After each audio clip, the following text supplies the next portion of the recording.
డిఎస్సిలో జరిగినటువంటి అవకతవకల మీద విద్యాశాఖ మంత్రి లోకేష్ గారిని రాజీనామా చేసి అదేవిధంగా జరిగినటువంటి అవకతవకల మీద సిబిఐ ఎంక్వైరీ వేయాలి అనే వైఎస్ఆర్ కాంగ్రెస్ పార్టీ ఆధ్వర్యంలో మా నాయకుడు జగన్మోహన్ రెడ్డి గారి ఆదేశాలతో నెల్లూరు జిల్లాకు సంబంధించి అధ్యక్షులు కాకాని గోవర్ధన్ రెడ్డి గారి నేతృత్వంలో ప్రతి ఒక్క నియోజకవర్గంలో కూడా ఈ నిరసన కార్యక్రమాలు జరిగాయి. వాస్తవానికి ఇవి దాదాపు 4 నెలల నుంచి ఎమ్మెల్సీ చంద్రశేఖర్ రెడ్డి గారు చెప్పినట్టుగా జరుగుతున్నాయి. గోవర్ధన్ రెడ్డి గారి ఆధ్వర్యంలోనే కలెక్టర్ ఆఫీస్కి వెళ్ళటం జరిగింది. అక్కడ వారికి ఒక విజ్ఞాపన పత్రం ఇవ్వటం జరిగింది. అంబేద్కర్ స్టాచ్యూ దగ్గర ఒక ప్రోగ్రాం జరగటం జరిగింది. అదేవిధంగా గాంధీ బొమ్మ దగ్గర వరకు నడిచి వెళ్ళి ఒక నిరసన కార్యక్రమం రూపంలోనే డిఎస్సిలో జరిగినటువంటి ఈ పొరపాట్లు ఏవైతే ఉన్నాయో వాటిల్ని ప్రజలకు వివరించినటువంటి సందర్భం కూడా ఉంది.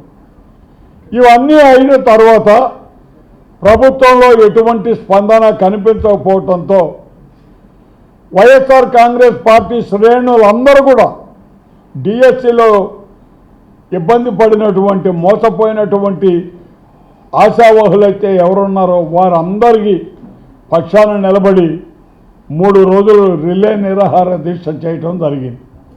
మరి ఆ కార్యక్రమం తర్వాతనే నిన్న ప్రతి ఒక్క నియోజకవర్గంలో ర్యాలీ నిర్వహించి బాధితుల పక్షాన మేమున్నాము అని చెప్పి మా పార్టీ కార్యవర్గం మొత్తం కూడా నిలబడి కార్యక్రమాల్లోనే ర్యాలీ చేసినప్పుడు పోలీసు వారు ఎన్నో ఇబ్బందులకు గురి చేసినా కూడా పార్టీ క్యాడరు ఎంతో సమయస్ఫూర్తితో గట్టిగా ఒకే నిర్ణయం తీసుకొని ఎంత ఇబ్బంది ఎదుర్కొన్నా కూడా మేము ఈ కార్యక్రమం చేసి తీరుతామని ఆ కార్యక్రమాన్ని విజయవంతం చేసినారు.